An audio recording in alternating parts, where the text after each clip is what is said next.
Hey everyone, welcome to the Silicon Alley Podcast. I'm your host, William Glass, CEO and co-founder of Ostrich, and of course, host of the Silicon Alley Podcast. Super excited to have Evan Knox on the podcast today. Evan is a marketer who has built multiple businesses, is also involved in a private equity company, and is just doing some really awesome things. I really like his story because he didn't follow the traditional mold of going directly to college right after high school. He took time studying abroad and doing mission trips and is made giving back and faith a big part of his life. So I think that you're really going to enjoy the insights that Evan has about how he's built his business and the way that he approaches life as an entrepreneur. So I hope that you enjoy my discussion with Evan Knox.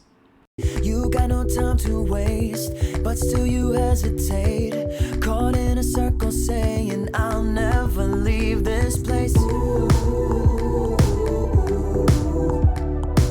Some words got you searching for the bright side over and over until you're looking on the inside. Yeah. One life, there's a feeling that you can't find. Holding a hope and only keep you on the outside. Cool. All right. So, Evan, welcome to the Silicon Alley Podcast. Super excited to have you on. Yeah, thanks, man. I appreciate it. I'm excited to chat today.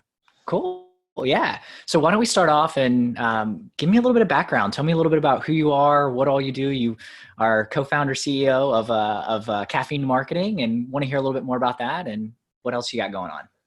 Yeah, so I currently have a lot of like rolling titles at the moment. I founded Caffeine, and I still lead at this as a CEO and operate that.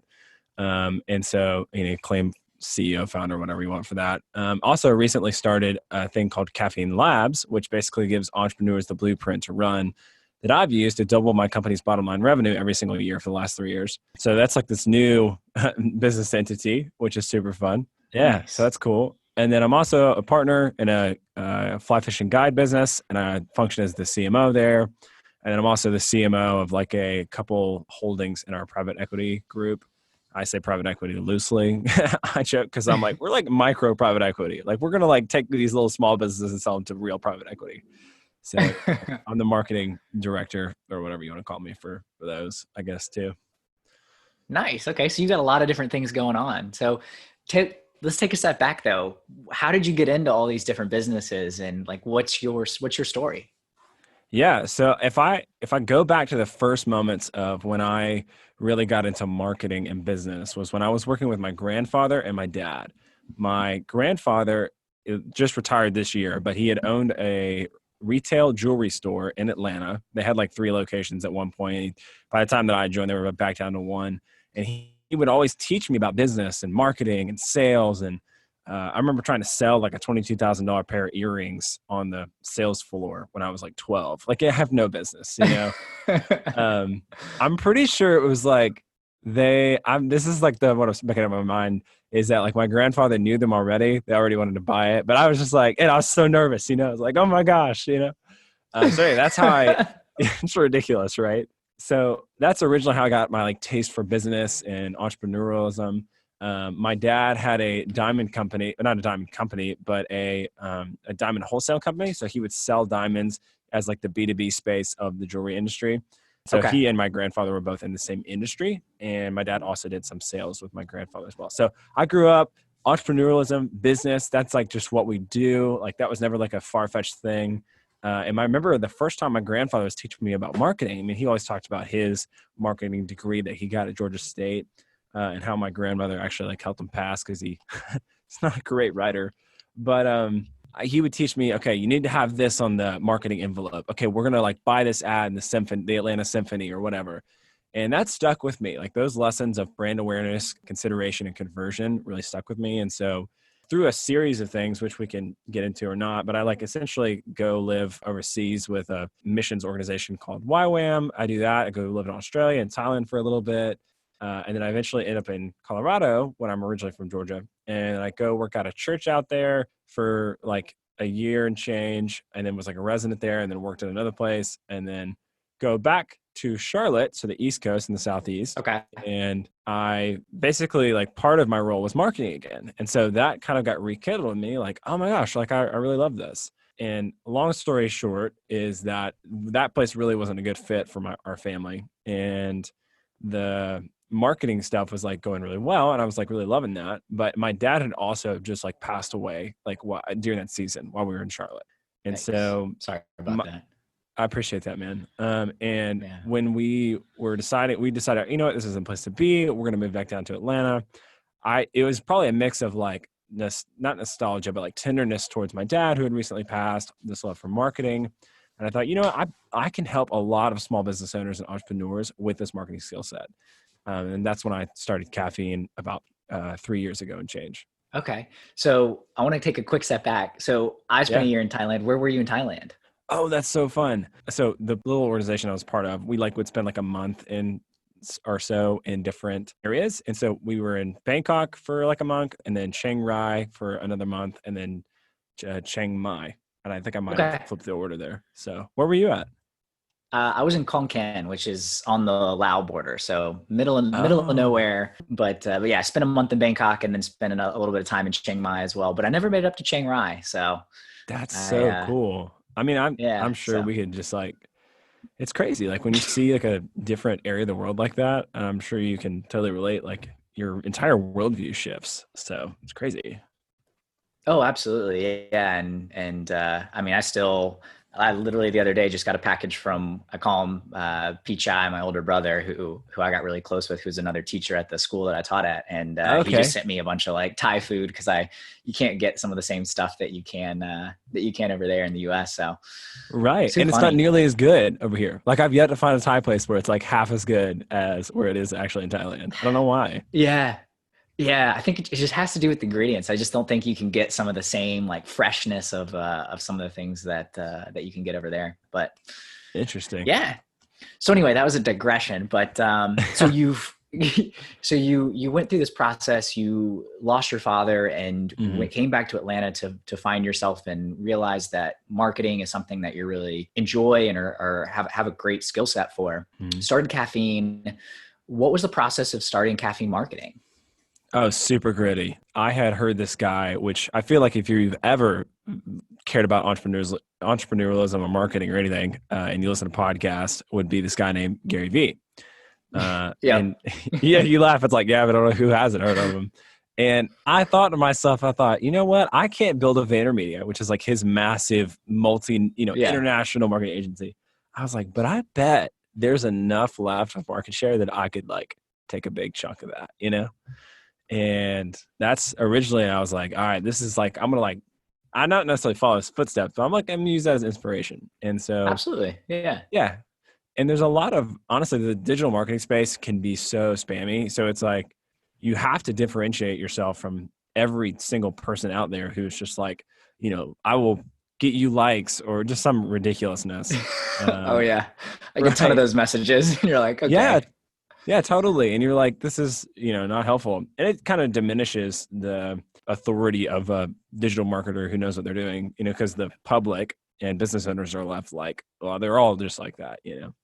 Yeah. So yeah, it's tough. So the first, you know, couple months and year was really gritty. I was also helping. My perspective on debt is when we got married, my wife had around $100,000 in debt, in student loan and car debt. And we were trying to pay that off while also trying to build Caffeine. And so it was let's be super creative with how we find leads. Let's be super gritty. And I did anything and everything I could because I couldn't actually do some of the advertising I wanted to do because that was all the money I was making. I was putting right back down to student loans. And so we ended up paying the whole thing off in 3 years, which is super cool. But that's awesome. That's a huge accomplishment. Yeah. But it was slow and go. I was like, all right, I'm going to play the long game here. And so what were some of the creative tactics that you used since you didn't have money to throw at advertising? And I mean, how did you guys get gritty and find those leads? So conversations lead to sales. And I knew that if I could just start conversations with absurd amounts of people and business owners or key decision makers at these different companies, like it was going to lead to something. And I had never been in B2B sales. And so the whole thing it's all a learning experience to be real. But I mean, I would be reaching out to people on Instagram or LinkedIn I would be networking. I don't really love going out past like 5 p.m. Like I'm in bed by 8:30. So networking is like, I don't know if you could relate, but that's not my scene. Like to go out and like go to these Yeah. events and go meet all these people. I'm like, no, thanks. And I did some of that just to like build relationships and rapport with people or whatever. But a lot of it was like, all right, it's a numbers game. So I'm just going to reach out to 500 people this week and just start a relationship. Hey, how can I help you? Hey, how can I serve you? Okay, do you want feedback on your, like I had no idea what I was doing. I was like, hey, can I give you feedback on your Instagram? Like, do you have a sales funnel in place? And all of those conversations eventually led to better clients. And some of my first clients were just absolutely awful. Yeah. This is Some horror hilarious. stories. Yeah. So, and I'm not going to talk bad about these people. Sure. But like one of them is really funny. So my wife decided that she wanted to like try this whole thing out with me, and we quickly learned that wasn't like a good fit for either of us. It just became like, we both, I don't know. Anyway, there was not work, it was like it's very personal, we couldn't delineate between the two of them. Some couples can, but we couldn't. And essentially she takes on this client. It's like a web development client. She'd been learning coding and WordPress and all that stuff. And the guy, I was like, hey babe, you just got to get some experience right now. Like you just got to get something. And so she ends up, I'm not making this up, I think she ends up like doing a guy's site for like $200 or something crazy. Wow. And yeah. So, but I was like, man, you just got to get something, we got to get like a portfolio for you going here. But the guy ends up being like the hardest person to work with. And then she builds this beautiful site. And long story short, it's a roofing site. And he goes, this is not what I want. He goes, this is what I want. He draws a stick figure in like Adobe Paint, not Adobe Paint, but like the equivalent of that. Yeah. Like just draws a stick figure with like a smiley face under a roof that it's raining on the top of the roof. And so he makes her change the entire site to be this stick figure guy. It was the craziest thing I'd ever, and we were like, this is a total loss. We can't even use it as our portfolio, so anyway, when you first start, it's, some clients can cost you money just because you're up at night being frustrated about them. So. Yeah, no, absolutely. And that's the challenge, right? Is getting those first customers, because referrals and then having that work to reference back obviously leads to better clients, but eventually you've got to get that first work somehow. Yep. So how do you generate those first leads? Mm-hmm. Yeah. It's tough, and hopefully you've got friends or connections in the space that can at least give you a head start. But yeah, we were pretty fresh and new when we first started off. Yeah. So take me a little bit through. So you start Caffeine Marketing, you start to get some clients under your belt. What, how did that progress to where it is today? Yeah. Well, it's actually, I feel like our agency approach is, I would say it's kind of unique, but the more agency owners I talk to, the more it's not really, or it's becoming more common. That would probably be a better way to put it. So okay. I started the traditional route of like, all right, I'm going to like hire people. I'm going to like, build a team, all these W-2 employees. And I had people that worked for me, but like I was not the business owner or whatever. And it's just totally different when you're the actual business owner, because it's like your paycheck. You're like, whoa, I don't want to spend that much money, but I'm going to do it anyway. And long story short, I go the route of like, okay, my wife comes on. I kind of told y'all about that, and that we were like, that's not a good fit. And so I ended up trying to hire somebody else. The whole process of hiring has been a learning experience for me. I've learned more so like who I work well with, who I want on my team, like what qualities they have, et cetera. But the first person I hired ultimately like didn't work out. We could go into the details of it, but basically it was a mutual. I'd given like two, hey, this needs to change. If this doesn't change, like it's probably not gonna be a good fit. And so we got to the third one, and I was like, hey, I don't know. And so she's ultimately said, you know what, you've been so great. Thanks for the opportunity, but I think you're right. I'm just not in this season. I can't commit to giving my best here. And I was like, all right, cool.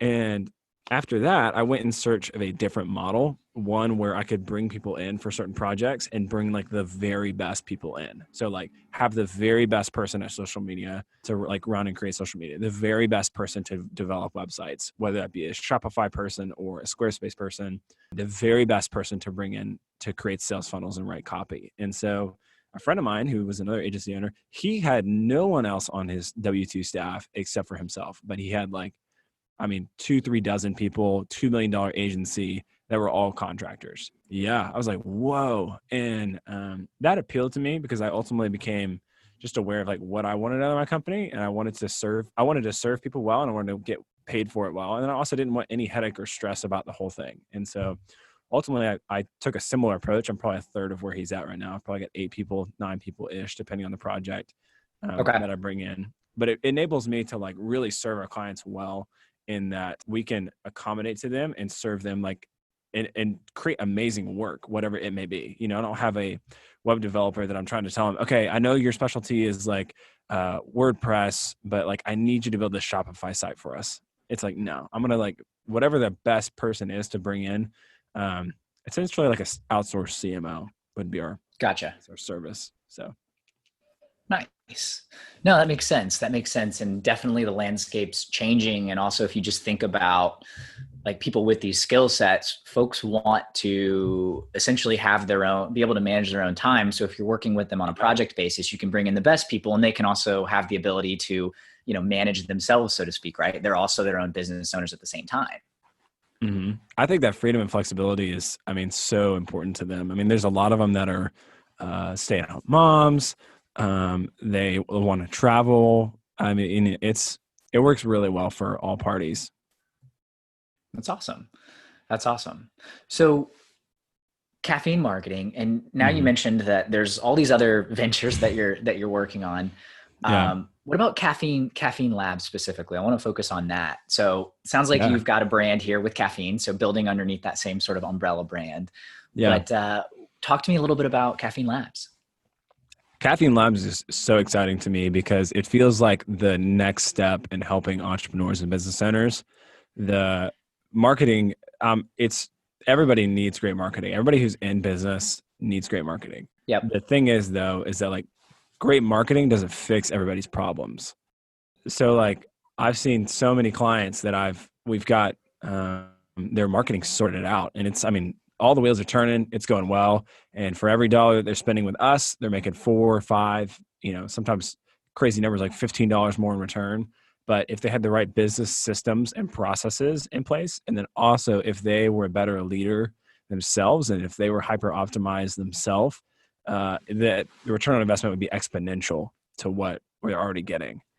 Okay. And yeah. And so the 3 categories. So right now we've got one course. It's called Business Mastery.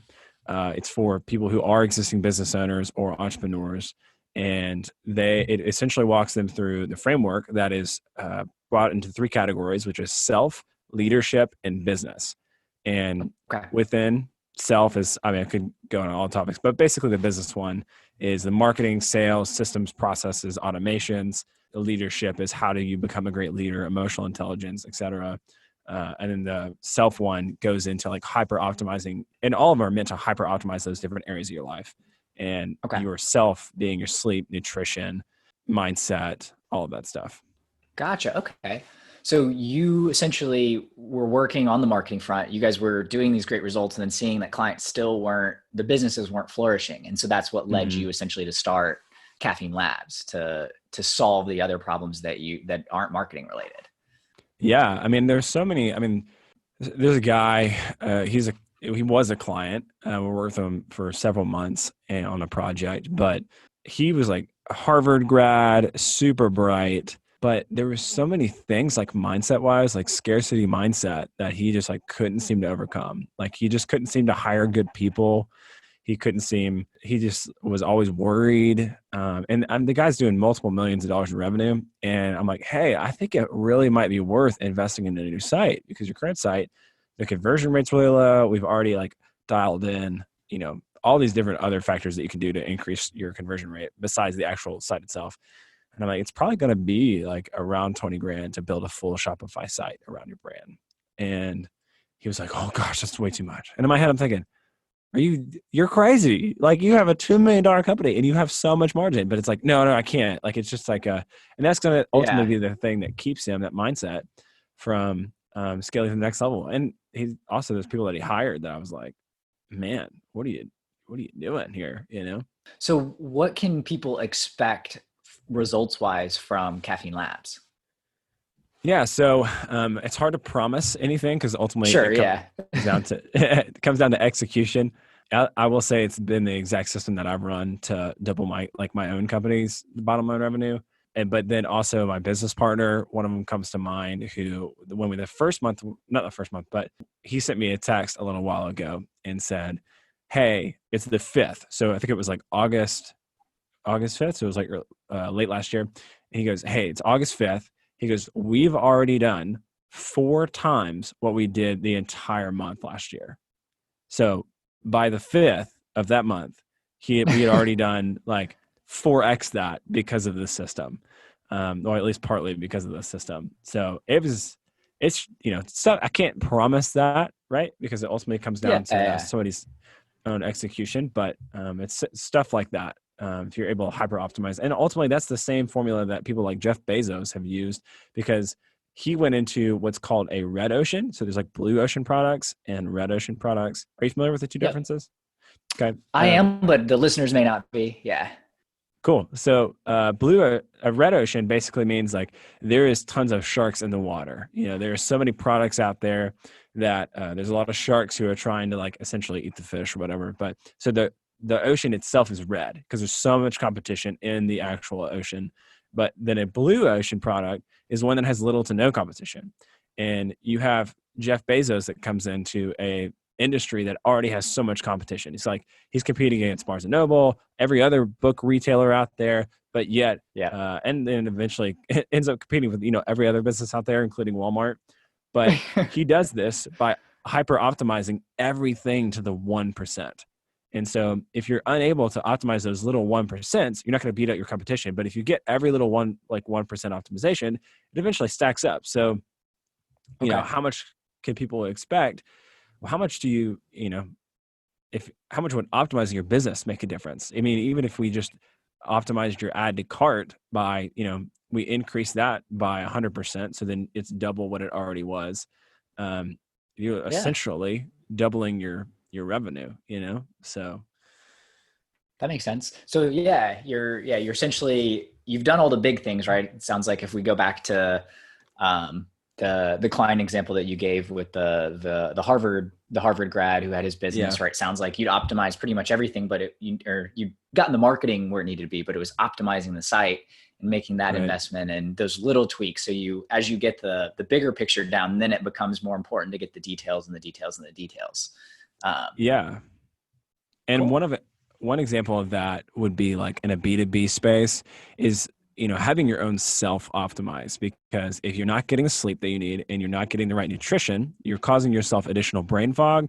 You're not letting your body get REM sleep, which is going to convert short-term memories into long-term memories. You're going to have decreased executive cognitive function. And you might think, I can just operate on low sleep and like poor nutrition. Ultimately, all that stuff is really going to affect your business, because if you're, I mean, you can quantify it. I guess you could say like I'm 35% off what I normally am, but like if you're having an off day and each client is worth $10,000 to you over the course of a year, and you just are feeling off because, you had too much to drink that night. Well, guess what?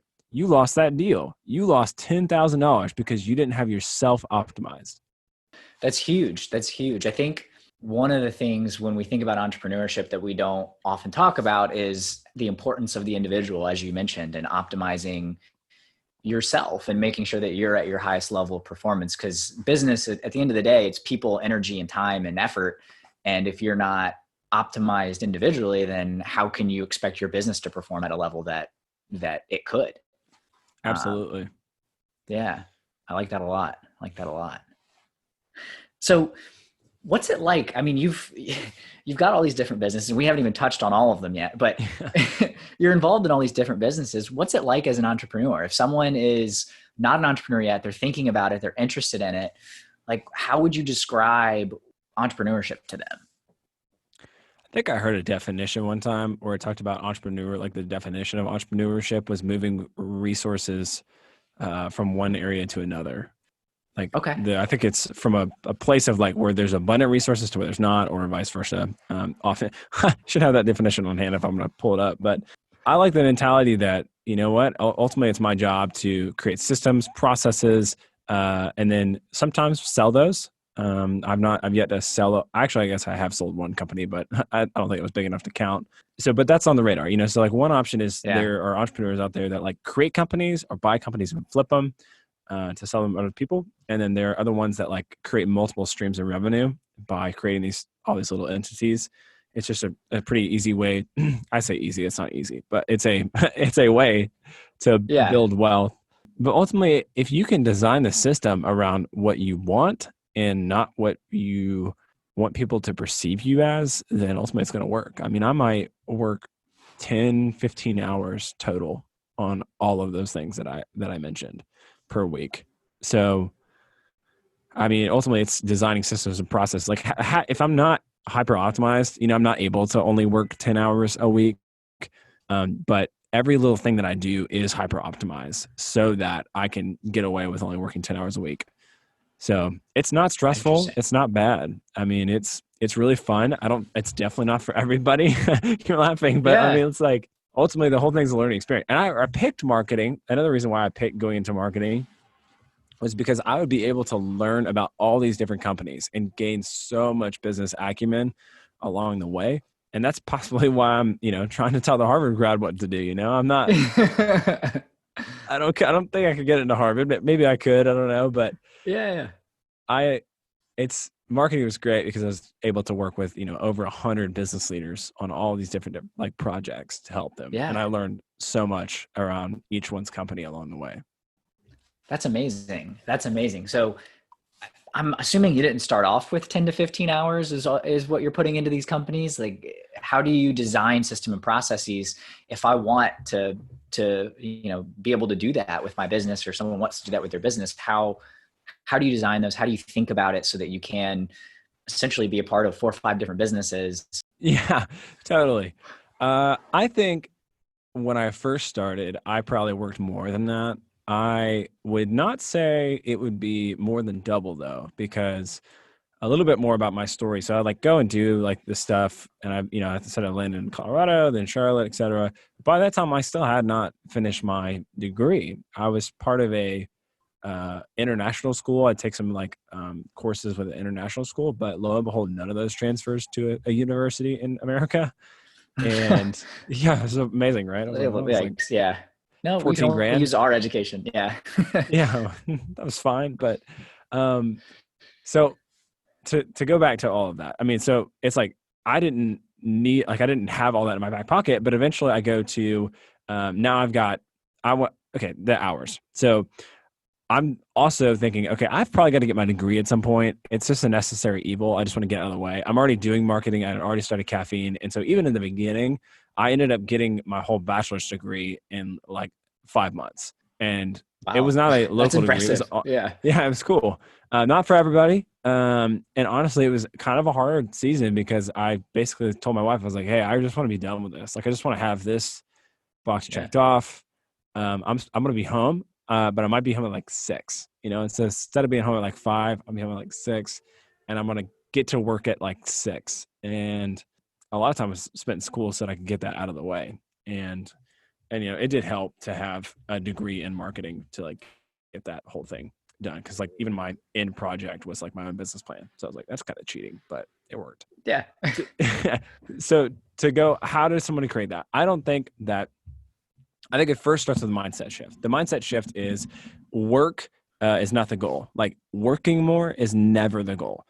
Output is the goal. And so if you can create systems and processes that are going to increase your output while decreasing your actual amount of work, you're going to be better off, because a lot of people could really use the rest and the break from actually doing the work so that their subconscious can bring information up to their conscious brain for new ideas.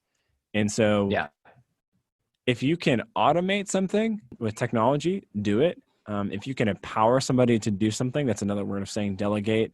But even in delegation, if I'm having to tell the person what to do, I'm the bottleneck. And so I want to hire people that I ultimately trust and who've I mentioned the whole structure of our company is quote contractors, but man, all these people are part of our team.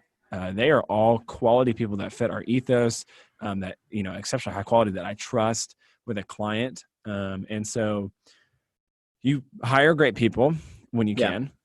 And you also, you create systems and processes, like literally writing down step by step, hey, here's exactly what to do.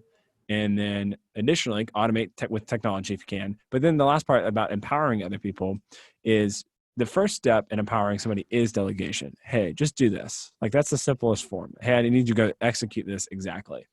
The next step after that is probably something along the lines of like, hey, I want you to go problem solve this. Let me know what you want to do. And then ultimately I'll make the decision. But like prepare all the work to make the decision. And then I'll give you feedback on whether or not that's what we want to do or not. And then the last part is ultimately trusting people to do it.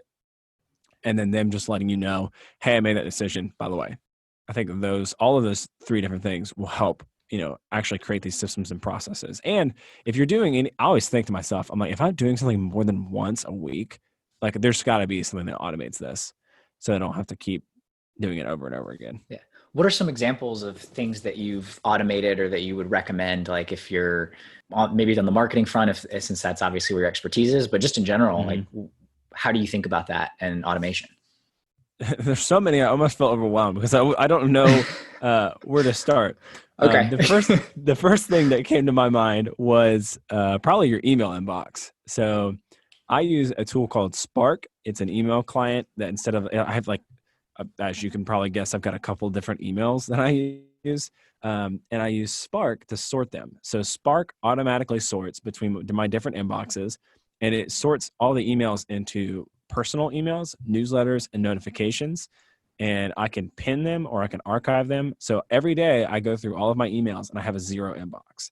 So I'll archive them. I will, delete them, etc. Yeah. I'll like schedule emails out. So an example of an automation, or at least kind of close to that, would be like, okay, I know I need to reach out to that client. I don't want to make a to-do or try to remember, like use part of my brain to try and remember to send that email. So what I'm going to do is I'm just going to schedule an email to go out a week from now. So that would be a really simple example of like email. Oh, cool. Okay. I like that. And yeah. And like and then you could create templates. That would be another way to like automate some of your email.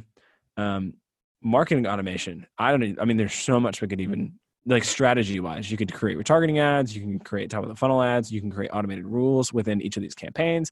Like some of my Google ads, they'll automatically go up or down in bidding, like daily bids based off performance. There's so many tools out there to automate your marketing. It's ridiculous. Okay. So it's almost like you need something to automate the automation decisions on your marketing more so than the actual automation piece. Yeah, totally. Nice. Cool. That makes a lot of sense. So you've got these different businesses. What are your goals? Like, what are you really aiming for? Like when you mentioned the goal of is output, not more work. So talk to me a little bit about that and just, when you think about where you want to be and with your businesses, how that ties in. Yeah. So being debt free, we're kind of at this point where it's not a arbitrary number that I guess we just picked a number. We're like, all right, cool. We'll just see if we can hit like this number and like savings right now. And then everything above that's like fun money. And for us personally, that's how we're like kind of looking at our finances because we've already paid off all the debt stuff. And as I look at like, what do I want from it from a business perspective? I just want to learn. I want to grow. There's this guy named Viktor Frankl who ultimately like talks about that you need like, it's not necessarily that there is a specific purpose for your life. We could talk about that, and maybe there is. I don't really know. I feel like I have a general idea what my purpose is, but it's just the fact that you are in motion, like striving towards something. It's just important that you have something to go towards, not necessarily what it is specifically. And so I think the whole thing is just an experience. I want to be able to provide for my family. I want to be able to travel. Maybe I don't really like, do I even care about travel? I only care if I travel to like go see my friends, Yeah. I also have this like, that my faith is still important to me. After doing all that mission work, I still, that's kind of critical to my heart, my own heart. And so I have this like vision one day of like, we just have more than enough money. We've been super generous along the way, but I don't have to work anymore. I can just go serve. I can go serve people in different countries who don't have access to business education, and I can help train them, or go partner with people like my wife is going to, oh shoot, it's somewhere in Africa. I'm pretty sure it's Swaziland. I'm like 99% sure it's Swaziland. So she's like going to go there for a little bit and like a short-term trip, and like go partner with a nonprofit there for a little bit and serve alongside them, that they're already doing great work. She doesn't have to start anything. There's already plenty of people out there doing awesome things. So that would be fun to me. It's like, just like money not being an object, and being able to just go serve other people would be really cool, I think. Yeah, that's awesome. And then obviously tying it back to your faith and being able to give back. I think that's huge, because it's not just go make a buttload of money or be able to do whatever I want because I just want that. There's a bigger purpose and mission behind it, which I think is critical. Yeah, I think so too. Or else it just becomes, what does this matter 100 years from now? It doesn't, for the most part. Yeah. Yeah, exactly. Yeah. It's great perspective. Tell me, so you started to pivot into a little bit about the finance piece. How would you describe your relationship with money? I have kind of been, obsessed is not the right word, but when I was, I've talked about the 12-year-old Evan. 12-year-old Evan was reading financial books. Like, he was like, whatever my mom would buy me financial books wise, I read Dave Ramsey, some of his books by the time I was like 12. And so I just had this like financial education at a really young age. I had no idea. I always wanted to like trade stocks when I was younger, but I had no idea how you even did it. I was like, Dad, where do you go? Like, where do you do I just call somebody? I was just so confused by the whole process. I think I told him at one point to like go buy like Pokemon stocks or something. So I love that. Yeah. Yeah. It's just like, what am I doing? This is kind of this is not even relevant, but he ends up like selling those stocks, and the profit that he made from it, he bought like some sort of like motorcycle from. And I was like, that's right. That's because of me. Nice. Yeah. That's awesome. Yeah. So you said your mom bought the books. Like, what, were you already interested in that? Did she buy them for you specifically, or did she just buy them and you picked them up? Like, most 12-year-olds really aren't into finance. And stock trading.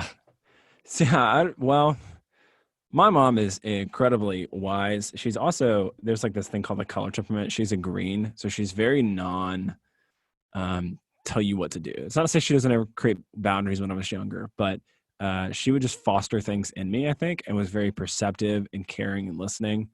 And she never told me, hey, you have to read this. I think we had always kind of known in my family that I wanted to do business. I remember I say wrecked. I didn't wreck. I just ran my mom's truck into a tree when I was like 14. We were like at a barn. And we had like a horse. We didn't have a horse barn, but like we went to a horse barn. I was like just driving the truck around the field, and I backed into a tree. And so I remember telling my mom, I was like, Mom, it's okay. I was like, I want to be like a successful entrepreneur one day, and I'll like buy you like the truck you really want. And so, yeah, oh, that's great. And I'm not, this is also super cool, because I feel like God has also let me just like serve in ministry as well. Like, it's just like a thing that he's enabled me to do, which I'm so thankful for. But when I was 18, I felt like I need to go do this missions works thing. Like, I feel really like this is what I'm supposed to do. I'm 18. I got no obligations. I'm going to get back to my relationship with money. I promise you. And my mom in this picture. You're good. Yeah. No rush. Cool. But I remember looking, and I was, okay, this is like 4 years later, maybe 4 and change. And I looked at my mom and said, hey Mom, I'm pretty sure I don't want to do business right now. I'm pretty sure. And I didn't say I didn't want to do business. I just said, hey, I feel like I'm supposed to go do this. I feel like I'm supposed to go like be a missionary, like at least for like almost a year. Like I just need to go partner. I need to go serve other people. I don't know what, I mean, honestly, I think I just got lucky with that decision. I don't know that I was super wise, but it's just something in my heart that felt like I was supposed to do that. So when I said that to her, I don't think it's the first thing that she said, but it was probably the second thing that she said. She goes, so I may not be getting that truck after all. And I was like, maybe not. To be determined. Yeah, we have a lot of life left. It might still happen, but So to go back to my mom, I think this is totally my story. I need to ask her, and she probably would just say, "Hey, you were interested in it, and I just wanted to support you." And my perception is my dad had a different relationship with money than I had. My Okay. dad was really successful. I mean, we had like our regular house, like absurdly, like for an only child, like it just was just like, I don't know. I won't get into that, but like it was a large house.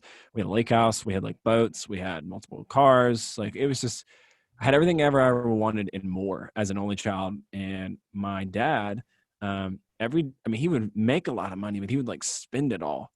And I remember thinking one day, like we had an Audi, and that was my dad ultimately gave me that car when I was like 14. And he goes, I don't remember. I think I was younger. I think I was maybe like 11 or something. And they had just paid it off. And I was like, wait, what? Yeah, we paid it off? I'm thinking it's already paid for. I thought everything was already paid for. We don't owe these people, right? It's like, no, there's payments on things. I was like, what? We have payments? That's an awful idea. Like, why would we owe anybody money? That's the worst, And to be honest, to get a little bit more into my story, my dad ends up struggling with like a drug addiction when I go into high school. And so my parents end up getting divorced, and this like basically we lose pretty much everything. And everything gets foreclosed on. Like it was awful. It's like a whole nother story for another day. And that was not the only reason it was awful. It was also awful because my dad was struggling with drugs, and my parents were getting divorced. But part of that was that we lost it.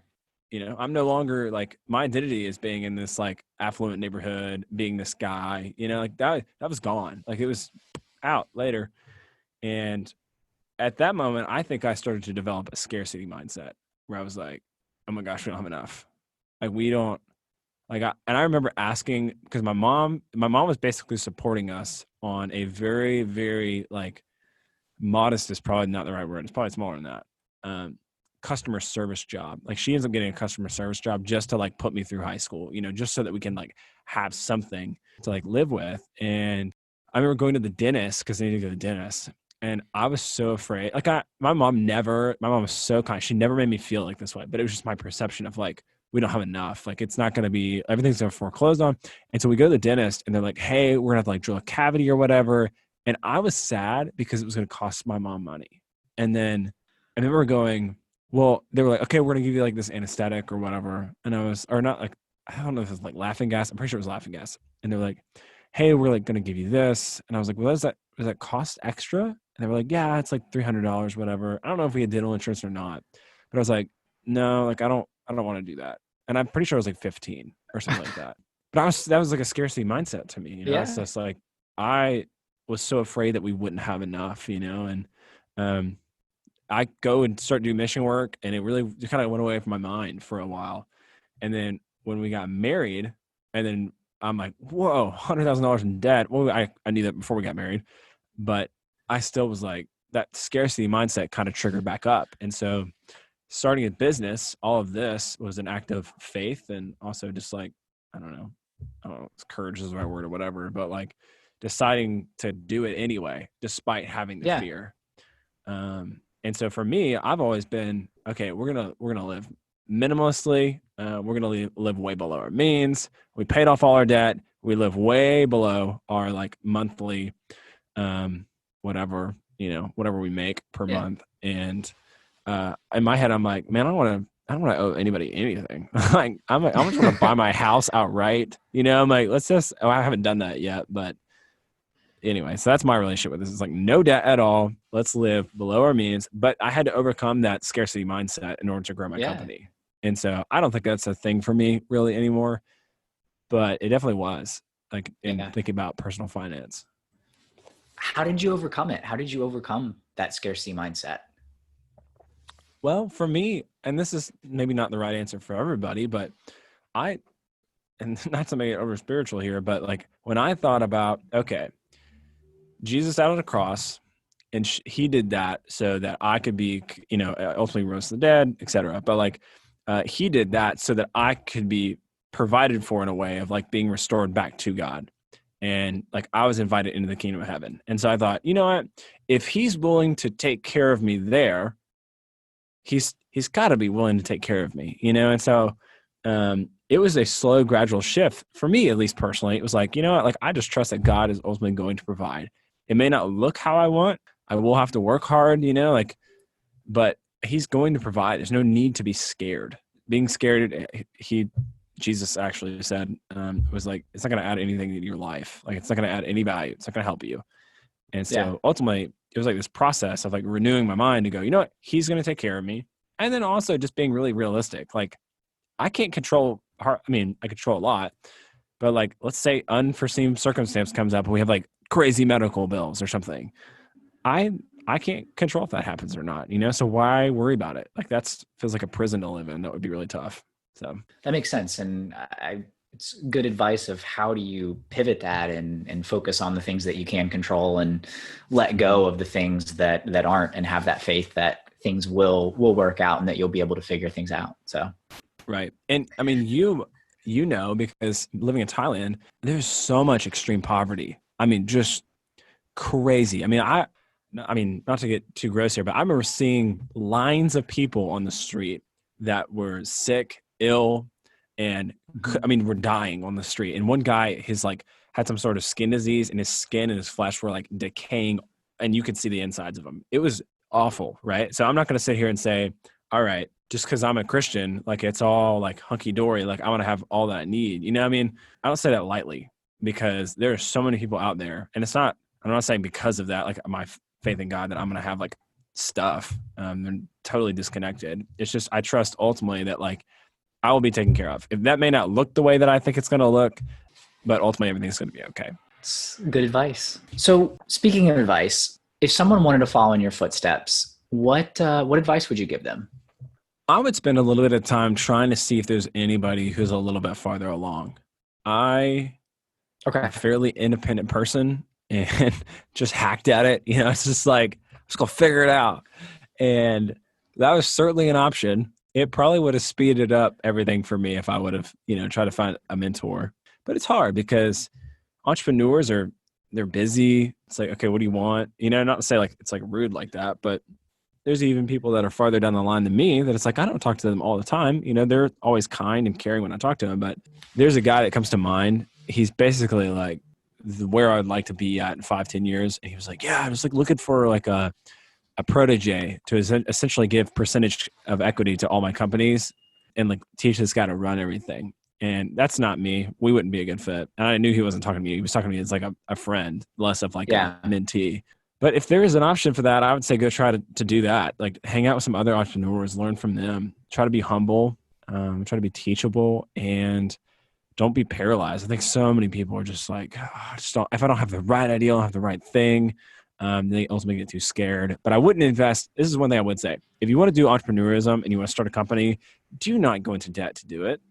This is dumb. I mean, if you have a proven, like, what was it? I think it was like Wayfair or something like that. It's like they're not even profitable because, I mean, they've got all this funding. There's this massive company that I don't even know how many millions of dollars of revenue every single year, but yet they're not even profitable as a company. Try to find something that you can either have a partner share the equity with, you know, or either like I didn't start. I mean, there was little to no startup costs for me, you know, to start doing marketing for other people. But that's not everybody's path. But I would just say, don't go into that. If you got cash on hand, that's fine. Invest that. But don't go to that because there's so many people I talk to that are just like so deep in it. They're like, oh, I can't stop now. And I'm like, your business model sucks. Like you're going to make 30 grand after, even if you made $1 million, you would make 30 grand with what you're doing right now. That sounds awful to me. Yeah. No, that's good advice. And like, you look at WeWork imploding because of the fact that they're not profitable and just crazy amounts of money. And like, you look at Uber and Lyft and like, none of these companies are making any money. Like they're not profitable. So it's crazy. Not that they're not making money, but they're not profitable.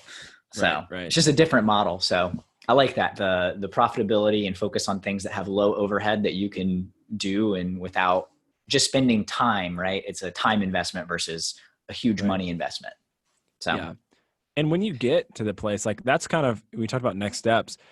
I would like to have the cash on hand to just buy companies whenever I'm like feeling it. I'm just like, oh, I like that one. I think I can like fix it, turn it around. Like, okay, cool. Let's negotiate and buy it. That'd be fun. But most people don't start there. And I'm not really there yet either. I like browsing for businesses, like I'm shopping for cars or something, but I'm not ready to pull the trigger yet. Yeah. I like that. There's definitely different places. I've spent some time on some of those sites and looking at different business models and all that kind of stuff. Cause it's fun. You're like, oh, let's look at your financials and see how you run your, how you run your store or business. So you're a real business nerd if you start doing stuff like that. And I'm right there with you. Oh yeah. I've been on Biz Buy Sell or all those other different websites and looked at the real estate ones, LoopNet and all those types of things to like dive into everything. So yeah, it's crazy. What, Evan, what's the best investment you've made? I think my marriage is the first thing that came to my mind. I like that answer. Yeah. Yeah. I mean, I'm not trying to say that just to say that. My wife has been obviously super helpful for my business, but I feel like I've grown as a person in marriage. And like, obviously that's a really great investment. But if we're going to take another one besides marriage, maybe I would say StoryBrand. I'm a StoryBrand certified guide, which basically means I can create marketing framework using the StoryBrand principles, which is like a 7-part story framework for marketing.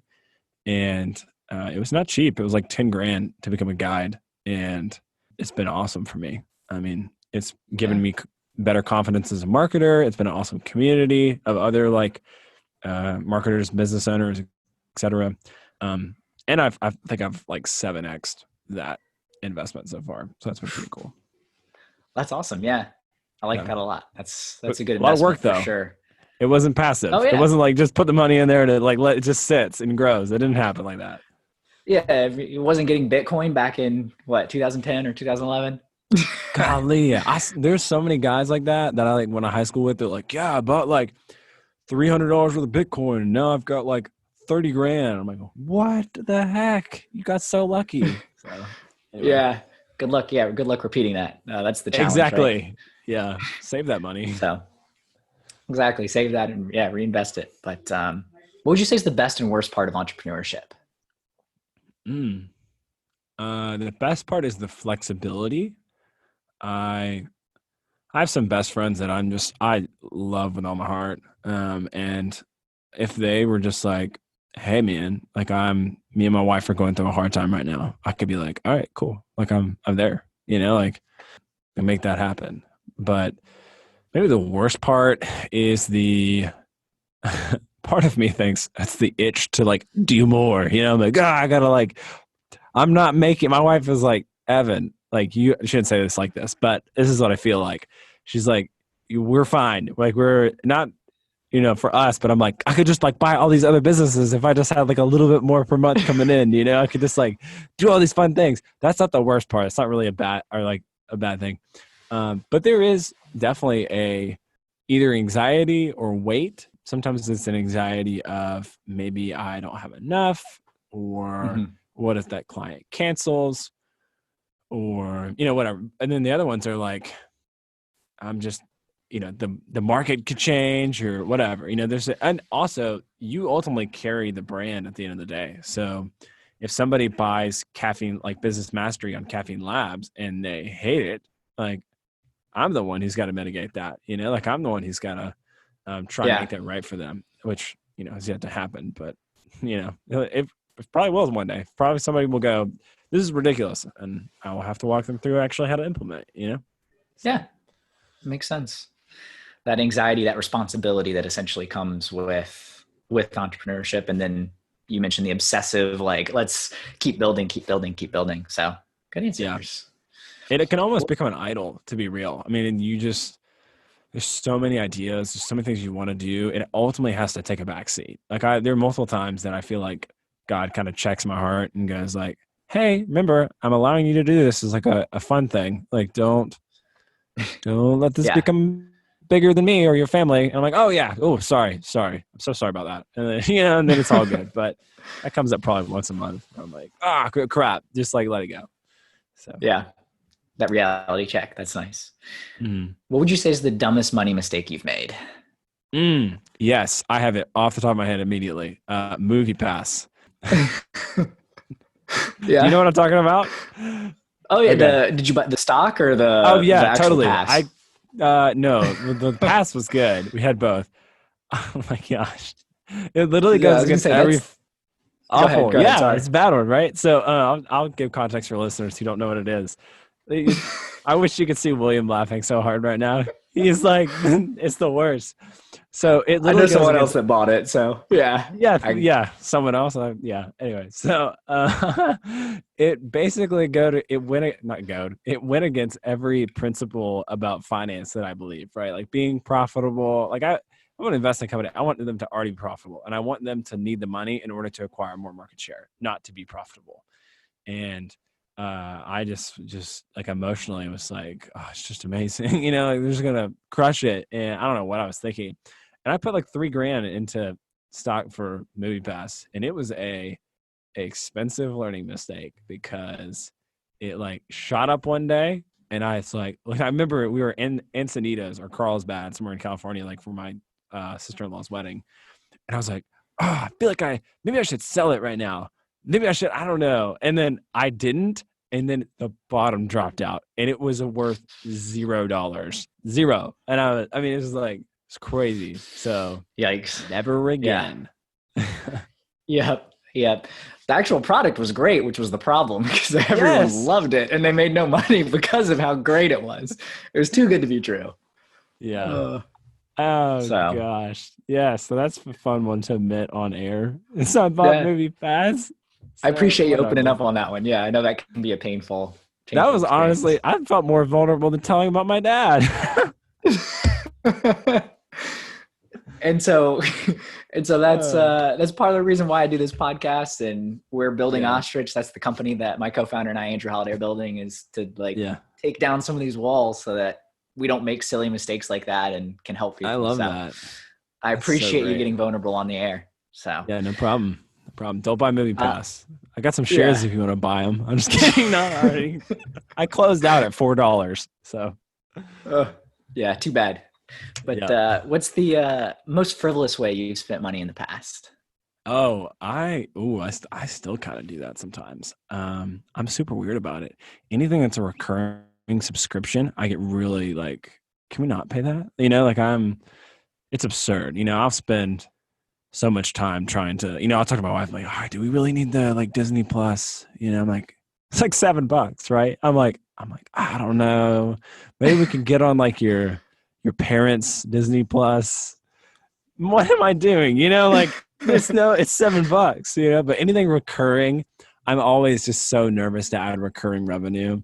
I know it's an obligation, you can cancel any time, but like it just adds up over time. And so I immediately think, okay, if something's recurring, I just do 10, or do 12x, whatever that is. And I'm like, oh, I don't want to spend that.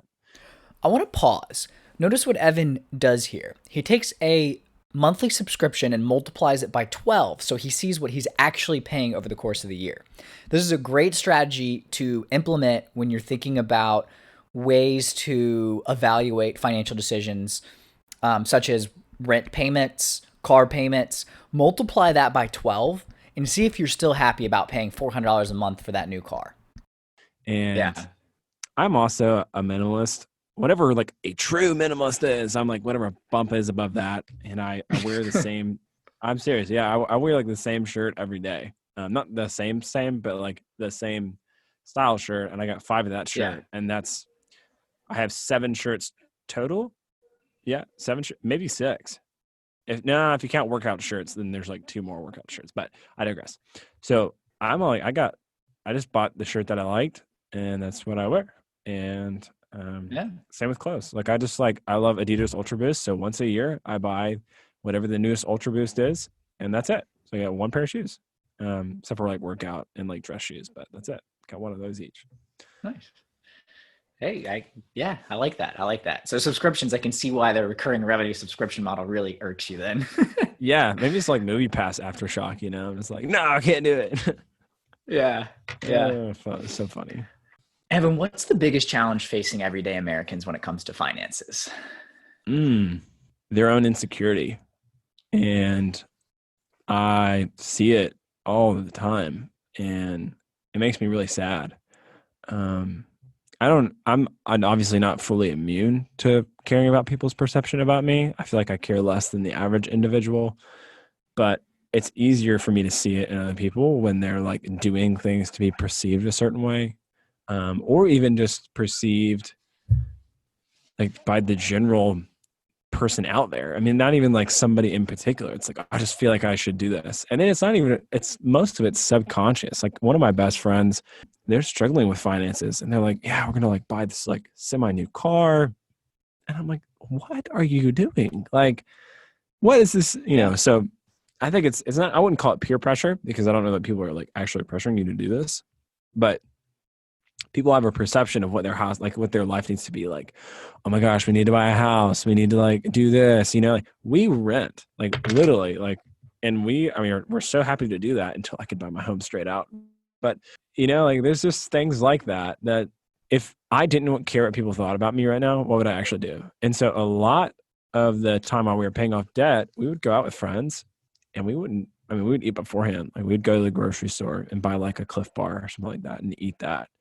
And ultimately we'd go hang out with our friends and we were just like, it was a little bit harder for my wife than it was for me, but like she was a trooper and be like, hey, instead of grabbing like dinner, why don't we grab coffee? You know, like if you don't care about what people think about you, then you're actually free to make logical decisions around your finances, I feel like.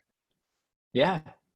That's a really good insight and an answer, because it's definitely the whole keeping up with the Joneses mentality. And then if you just think about, as a marketer, you know, the social media and how that plays into it, and look at this influencer that I want to be like, that's doing this and that and this and that. And it just kind of snowballs and it can get out of hand. So I like that. If I didn't care what anyone thought about me, what would I actually do? So good advice. Good advice. Sweet. And last question I got for you. If you were going to tell your 13-year-old, 12-year-old self who's reading these finance books, if you're going to give them advice, what advice would you have given your 12, 13-year-old self, Evan? Not to be overly religious again here, but I think knowing that I would be going into that season where I would feel scared and probably not even know it consciously, I would just encourage younger me to be like, hey, keep an eye on what matters 100 years from now, and God is ultimately going to take care of you, and it's going to be okay. And keep, you know, I've always loved learning, like fan into the flame of that. I wish I could go back to like 7-year-old me and tell him to pay better attention in spelling and grammar because I'm like, I mean, I went into like, I would love to learn like other languages, and I can read and write. Like, I don't know, whatever my grade level would be. Like I did fine in college, you know, but I definitely had to use a lot of spell check. But the point is like, maybe I'm dyslexic or whatever. I don't know, but it's really strong for me. So like I would have told younger me to be like, bro, pay attention to spelling and grammar. You're going to use it like the rest of your life, you know? So yeah. Cool. I like that. Well, Evan, that's all I've got. What, anything you want to share with the audience? And then, you know, obviously if you could share how folks can connect with you, Caffeine, if they're, want to reach out, I will give you the floor. Sweet, man. Well, William, first off, thanks for having me. I'm super grateful to have our conversation. It was great hanging out with you. I love the show. And I think ultimately, if I was going to say, if there's one lesson from this whole thing, is just choose to have an internal locus of control. You know, you mentioned it a little while ago, but as much as you can decide, you know what, I'm not a victim in this world. If people are complaining or you're complaining, that's an indication that you're being a victim and not having an internal locus of control. It's most likely external, which the difference means basically external is I've handed over control to somebody else of my life. Whereas internal is like, you know what, I can't change everything, but I can control me as best I can. So that would be the thing that I would say, just kind of leave with that. Like you can't control everything in your life, but like do the best you can and leave the rest up to God. And if you want to connect with me for caffeine marketing, it's very simple. It's just caffeine.marketing, no.com. And any other way. So if you want to learn more, you know, if you want to talk or learn more about these other businesses, or if you want to sign up for Caffeine Labs, just go to evanknox.com. And you'll be able to find all that stuff there. Perfect. Well, Evan, I appreciate you taking the time out and joining us on the podcast today. It was a lot of fun and really enjoyed your story. And thank you for getting vulnerable on a couple different levels with us. I know that it's not easy. Yeah, So movie pass. yeah, movie pass. So, but yeah, thanks so Cool, much man. and really appreciate the time. Yeah, thanks for having me. All right. So that concludes my conversation with Evan Knox. I hope that you enjoyed the discussion and were able to pick up on some of the key insights. Evan has a growth mindset, is very positive, and you can tell the energy that he has is centered around how can he continue to grow his business, find other businesses that are interesting, and it's his insatiable appetite to learn and grow that really drives him forward. Along with that, I really enjoyed the fact that Evan was able to get vulnerable and talk about some of the things that in his past, family-wise, led him to be the way that he is and think the way that he does, and how he was able to get out of a victim mindset. It's really difficult to get out of that sort of victim mindset once you get trapped into it. He shows you how to get out of that, and also really, really glad that Evan brought up MoviePass and how he made a decision that went against his principles when it came to finance and investing. And no matter what your principles are, if you're making a decision against them, that's usually not a wise idea. So I hope that you enjoyed today's conversation with Evan Knox.